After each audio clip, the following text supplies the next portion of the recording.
ખુદાવંદે આલમ જનાબે મૂસાથી એકવાર સવાલ કરી છે, એ મૂસા, શું તે મારા માટે કોઈ કામ અંજામ આપ્યું? જનાબે મૂસા કહે છે, ખુદાયા બધું તારા માટે તો છે.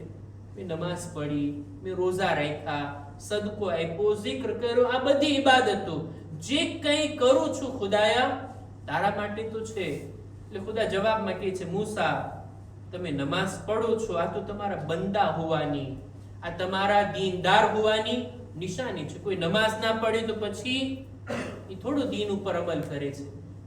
રોઝા તમે રાખો છો એ તમારા માટે જહન્નમની આગ સામે ઢાલ સમાન છે.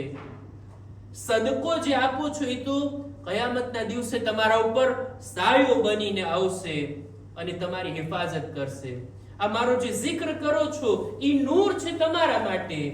દુનિયામાં આખિરતમાં તમારા માટે નૂરાનીયત લાવે છે. કોઈ એવું કામ બતાવો કે જેનો ફાયદો ડાયરેક્ટ તમારા સુધી ના પહોંચતો હોય, મારી ખાतिर તમે આ કામ કર્યું હોય. એટલે જનાબે મૂસા તરત કહે છે, ખુદાયા એક કામ કર, તું જ બતાવ ને કયું કામ તારા માટે હોય, ફક્ત તારા માટે, એમાં મારો કઈ સ્વાર્થ છુપાયેલો ના હોય.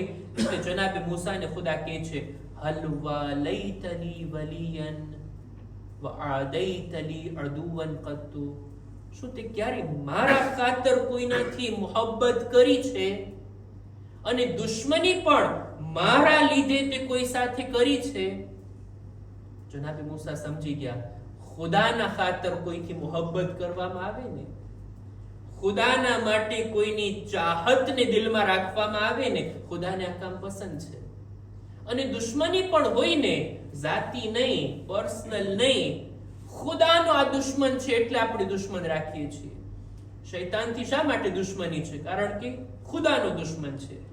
ફિરഔન અને યઝીદથી શા માટે દુશ્મની છે? કારણ કે એ લોકો ખુદા, દુશ્મની પણ ખુદા માટે, મોહબ્બત પણ ખુદા માટે. ખુદાએ કીધું છે આ હસ્તીઓ કાબિલે મોહબ્બત છે, એમની મોહબ્બત તમારા પર વાજિબ છે, એટલે આપણે એમની મોહબ્બતને દિલમાં વસાવીએ. આ કામ એવું છે જે ફકત અને ફકત ખુદાને ખાતર આપણે અંજામ આપીએ છીએ.